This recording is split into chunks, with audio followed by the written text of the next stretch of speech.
सत श्रीकाल जी। मैं मनदीप कौर बात कर रही हूँ Chandigarh mother child India connect channel से। आज जो हम बात करने जा रहे हैं कनाडा टूरिस्ट वीज़ा यानी कि विजिटर वीज़ा। तो इस वीडियो में हम डिस्कस करेंगे कनाडा का प्रोसेसिंग टाइम क्या है, क्या सक्सेस रेट है, क्या क्या प्रोफाइल अगर हम बेहतर करें तो हमारा वीज़ा लग सकता है, क्या ट्रेंड चल रहा है, कितनी रिफ्यूज़र आ रही है या बैकलॉग क्लियर हुआ है कि नहीं हुआ। तो फर्स्ट ऑफ ऑल हम डिस्कस करते हैं कनाडा टूरिस्ट वीज़ा। कनाडा का जो टूरिस्ट वीज़ा है वो सभी चाहते हैं कि हमारा लगे, क्योंकि कनाडा टूरिस्ट वीज़ा लगने से काफ़ी जो है हेल्प मिल जाती है। जिसका विजिटर वीज़ा लगा होता है वो कनाडा जाके, क्योंकि 10 इयर्स का विजिटर वीज़ा मल्टीपल वीज़ा लगता है, वहाँ जाके अपनी LMI ले सकता है, कोई जॉब ले सकता है और उस कनाडा टूरिस्ट वीज़ा को वो कन्वर्ट भी करा सकता है वर्क परमिट। तो ये बेनिफिट जो है, क्योंकि हर काफ़ी लोगों की ऑलमोस्ट जितने भी इंडिया में हैं वो कनाडा फर्स्ट प्रायोरिटी हो गई है, चाहे वो नॉर्दर्न इंडियन हो या साउथर्न इंडियन हो, पूरे ऑल ओवर इंडिया में सभी चाहते हैं कि कनाडा टूरिस्ट वीज़ा जाए और वहाँ जाके हम इसे विजिटर वीज़ा को वर्क परमिट में कन्वर्ट कराएं। ये पॉसिबल भी है और हो भी जाता है। अगर आपके पास LMI है और आपका विजिटर वीज़ा लगा है तो कनाडा में जाके आप वर्क में कन्वर्ट करवा लेते हैं और वो इजीली भी हो जाता है। वहाँ आपने एम्प्लॉय ढूंढना होता है, जिस रिगार्डिंग आपको स्किल आते हैं उसके रिगार्डिंग अगर आपको एम्प्लॉयर मिलता है, LMI लेते हैं और वो LMI प्रूव्ड हो जाती है तो आप वो कन्वर्ट भी करा सकते हैं। तो आगे है प्रोसेसिंग टाइम, क्योंकि कनाडा इमिग्रेशन ने कहा था कि मार्च तक हम इसे नॉर्मल प्रोसेसिंग टाइम में विजिटर वीज़ा को ले आएंगे। तो वो अब काफ़ी जो है बैक टू नॉर्मल आ चुका है। जो जैन में इसका चल रहा था प्रोसेसिंग टाइम वो 100 डे भी चल रहा था, 142 डेज भी चल रहा से, वो धीरे धीरे करते करते 60 डेज भी हुआ, फेब में 72 डेज भी हुआ और मार्च में 35 डेज भी हुआ है, फिर मार्च के लास्ट में 25 डेज भी हुआ। और जो अब रिसेंटली प्रोसेसिंग टाइम जो हर वीक जो अपडेट होता है वो जो आया था वो 17 दिन का विजिटर वीज़ा और जो इंडिया से फाइल लगा रहे हैं उनके लिए है। यानी कि इतना कम प्रोसेसिंग टाइम हो चुका है कनाडा टूरिस्ट और विजिटर वीज़ा। तो अगर आप, क्योंकि ये राइट टाइम है कि आप कनाडा के टूरिस्ट वीज़ा लगा सकते हो, आप टूरिस्ट वीज़ा लगा सकते हो और आपकी प्रोफाइल अच्छी होनी चाहिए, पर्पस ऑफ विजिट आपका पता होना चाहिए कि आप किस पर्पस के लिए जा रहे हो कनाडा। किसी की मैरिज अटेंड करने जा रहे हो तो वहाँ से कार्ड्स होने चाहिए जिसमें आपको उन्होंने इनविटेशन कार्ड दिए हुए हो। अगर किसी का बर्थडे अटेंड करने जा रहे हो तो बर्थडे का इनविटेशन होना चाहिए। आप किस रिगार्डिंग जा रहे हो वो सारा कुछ आपकी जो पर्पस ऑफ विजिट है अगर वो क्लियर हो तो एम्बेसी ऑफिसर को काफ़ी क्लियर हो जाता है, तो आपको वीज़ा मिल जाता है। फाइनेंस आपके अच्छे होने चाहिए, मिनिमम जो है। अब इसमें ये नहीं है कि आपके पास 10 लाख ही हो, 20 लाख ही हो, पर आपके पास मिनिमम, अगर आप कनाडा का टूरिस्ट वीज़ा लगा रहे हो, क्योंकि जो फ़्लाइट्स की टिकट है अगर हम डायरेक्ट फ़्लाइट कनाडा के लिए लेते हैं वो 2 लाख के पड़ जाती है एयर कनाडा की। इनडायरेक्टली की जो तो है वो कम पड़ जाती है, तो एम्बेसी ऑफिसर उस चीज़ को कैलकुलेट करता है। तो मिनिमम आपके पास 10 लाख है तो बहुत अच्छी बात है, क्योंकि कनाडा जो है एम्बेसी ऑफिसर वो ये चेक करता है कि ये बंदा कनाडा में जाएगा तो इसके एक्सपेंस भी होंगे, वो कहाँ रहेगा, उतनी अगर वो 1 महीने का स्टे करना है तो वो अपने एक्सपेंस कैसे पूरे करेगा, क्योंकि किसके घर में रहेगा तो वो एक्सपेंस भी होंगे, वो इसके लिए एक्सपेंस करेगा या अपने कैसे एक्सपेंस ये अफोर्ड करेगा।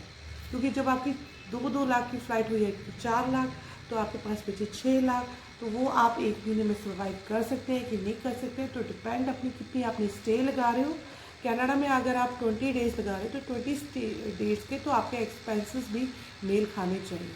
तो उस हिसाब से आप अपना फाइनेंस पर जो आपकी बैंक बैलेंस है, जो स्टेटमेंट है 6 मंथ की, वैसे बनाइए। अगर आपकी स्टेटमेंट में कोई कमी पेशी आती है तो 179 का रिफ्यूज़ल लेटर लग जाता है और काफ़ी कैंडिडेट्स को ये चीज़ें आई हैं, क्योंकि उसमें पर्पस ऑफ विजिट नहीं क्लियर होती, फाइनेंस इनकम क्लियर नहीं होती है, जिस करके एम्बेसी ऑफिसर कंफ्यूज हो जाते हैं और विजिटर वीज़ा रिजेक्ट हो जाता है। तो अगर आपके पास सारे एसेट्स हैं, आपके पास अपना घर है, प्रॉपर्टी है, जो भी है, उसकी असेसमेंट करानी ज़रूरी है। अगर उसकी आपने असेसमेंट करके फ़ाइल लगाई, पर्पस ऑफ विज़िट क्लियर करा, तो 100% आपका विज़िट आएगा। और किसी के इनविटेशन में जा रहे हो, आपको स्पॉन्सर करा है, किसी ने इनविटेशन दिया, तो उसका भी पर्पस ऑफ विज़िट में क्लियर होना चाहिए।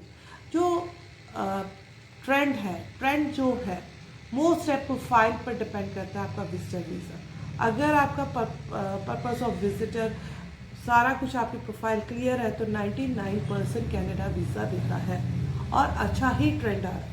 और जितनी पिछले साल की बैकलॉग फाइल थी, जिसकी जुलाई में लगी, अगस्त में लगी, उन सब के भी बैकलॉग धीरे धीरे क्लियर होके उनके भी वीज़ास मिलने शुरू हो गए हैं, उनको भी वीज़ास आने शुरू हो गए हैं। तो बहुत अच्छी गुड न्यूज़ है। कनाडा काम भी बहुत कर रहा है बैकलॉग क्लियर करने को, क्योंकि अब से उन्होंने काफ़ी जो है विजिटर वीज़ा का धीरे धीरे काफ़ी बैकलॉग क्लियर कर दिया।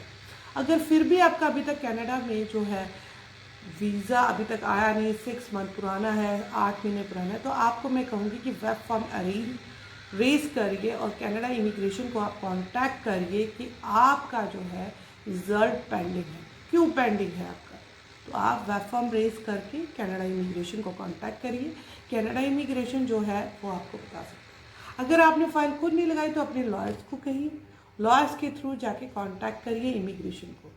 इमिग्रेशन को कांटेक्ट करने से आपको क्लैरिफिकेशन हो जाएगी कि आपका कब रिजल्ट आ सकता है और कब आपको विजिट मिल सकता है। क्या अगर कोई कमी पेशी होगी तो वो आपको मेल कर देंगे।